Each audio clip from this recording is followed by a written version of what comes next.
उत्तर प्रदेशीय प्राथमिक शिक्षक संघ की समस्त प्रदेशीय कार्यकारिणी समिति, समस्त मांडलिक संगठन मंत्रीगण, समस्त जनपदीय अध्यक्ष मंत्रीगण की अति आवश्यक संयुक्त बैठक प्रदेश अध्यक्ष सुशील कुमार पांडे के नेतृत्व में दिनांक 5 अगस्त 2026 को डिप्लोमा इंजीनियर संघ भवन हाल लखनऊ में आयोजित हुई।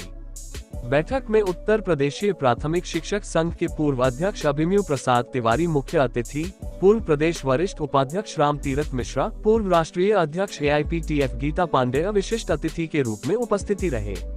साथ ही प्रांतीय कार्य समिति व प्रदेश के लगभग 72 जिलों के जिला अध्यक्ष मंत्री शामिल हुए।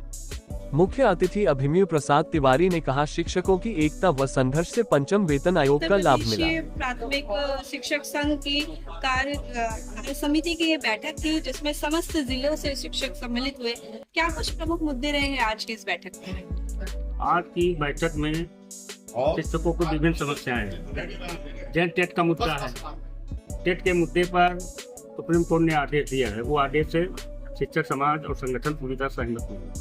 इसके लिए माननीय सर्वोच्च न्यायालय में व्यवस्थाओं से बात किया गया। उस पर भी सरकार पर कुछ समय आंदोलन चल रहा है, संगठन सांसदों को ज्ञापन।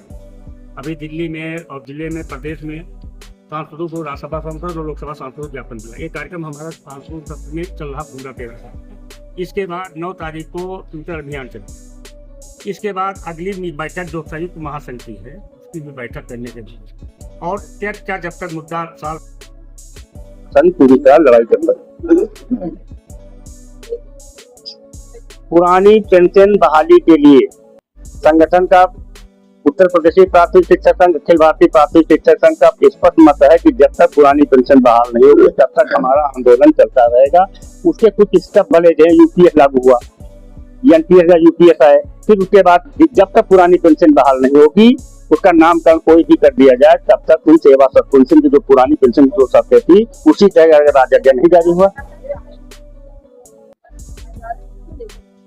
देखिए, विद्यालय के बंद करने के लिए पदों का सृजन, प्रधानाध्यापक के पद विद्यालय के बंद कराने के लिए षड्यंत्र निजीकरण को लेकर चल रहा है। धीरे धीरे धीरे धीरे ये निजीकरण की ओर सरकार बढ़ रही है।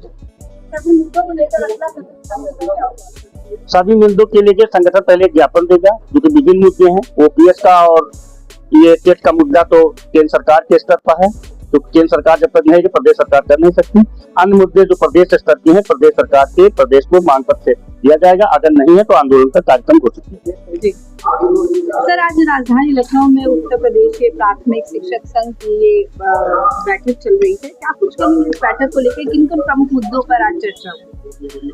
मैं डॉक्टर देवेंद्र कुमार द्विवेदी, प्राथमिक शिक्षक संघ का प्रांतीय संगठन मंत्री हूँ, जनपद बाराबंकी का वरिष्ठ उपाध्यक्ष हूँ। आज ये सभी उत्तर प्रदेश के जितने भी जनपद हैं, सभी जनपदों के प्रदेश अध्यक्ष जी ने जनपदीय अध्यक्ष और मंत्रियों की बैठक बुलाई थी। प्रदेश की कार्य समिति की बैठक थी। इसमें प्रमुख बिंदु था कि शिक्षकों की ज्वलंत समस्याएं, उनका समाधान, संगठन को कैसे बल प्रदान किया जाए और संघर्ष की राह पर निरंतर शिक्षक चल करके लड़ करके ही तमाम चीजें प्राप्त किया है। और आज शिक्षकों का लगातार शोषण अधिकारियों के द्वारा हो रहा है। चाहे इस रूप में देख लीजिए कि पहले 5 घंटे गर्मियों में और सर्दियों में 6 घंटे विद्यालय खुलते थे, लेकिन आज दोनों पाले में 6-6 घंटे खुल रहे हैं विद्यालय। तमाम छुट्टियों के नाम पर भी तमाम चीजें होती हैं, जैसे 2 अक्टूबर, 15 अगस्त, 26 जनवरी, अन्य में तमाम ऐसी जयंतियां हैं जो मनाई जाती हैं। विद्यालय खोले जाते हैं, हमारे शिक्षक वहां जाते हैं और कार्य करते हैं, मनाने का कार्य करते हैं, लेकिन उनको अवकाश तालिका में डाल करके केवल ये दिखाया जाता है कि शिक्षकों को इतनी छुट्टियां दी गई। टेट रूपी जो बड़ी समस्या थी, लगातार शिक्षक हमारा इतनी आयु वर्ग करके लगातार संघर्ष कर रहे हैं और सफलता भी अर्जित कर रहे हैं, सफलता भी प्राप्त हो रही है। 17,140 पुरानी पेंशन, ये तमाम ज्वलंत समस्याएं हैं। माननीय मुख्यमंत्री जी का आभार भी हम लोग प्रकट किए हैं कि उन्होंने कैशलेस चिकित्सा जैसी सुविधा प्रदान किया और साथ ही शिक्षकों की समस्याओं को वो समझ रहे हैं, सुन रहे हैं। लेकिन पुरानी पेंशन एक बड़ी समस्या है जो कि एक बुढ़ापे की लाठी है और निश्चय ही किसी भी व्यक्ति के जो सेवानिवृत्ति या वृद्धत्व काल के लिए वो बड़े सहारा का रूप होती है। तो हम ध्यानाकृष्ट करना चाहेंगे माननीय मुख्यमंत्री जी का अपने संगठन की ओर से आदरणीय प्रदेश अध्यक्ष, राष्ट्रीय अध्यक्ष आदरणीय सुशील कुमार पांडे जी की ओर से कि माननीय मुख्यमंत्री जी हम सभी शिक्षकों की समस्याओं को सुने और जैसे उन्होंने चिकित्सा के लिए व्यवस्था किया है उसी प्रकार से एक गारंटीड पुरानी पेंशन योजना जो कि वेतन का आधा रूप में मिलता था वो हम सभी को प्राप्त हो और जो भी छोटी छोटी समस्याएं हैं जैसे हम लोगों को ईएल की सुविधा नहीं मिलती है, वो किसी भी प्रकार की कोई ईएल नहीं है तो ईएल की भी व्यवस्था की जाए जिससे कि हम लोग अपने माता पिता की सेवा काल के समय जैसे वृद्ध हो गए उनकी सेवा या मरणोपरांत जो तमाम क्रियाएं होती हैं उनको करने के लिए भी हम लोग किसी प्रकार से अवकाश ले सके।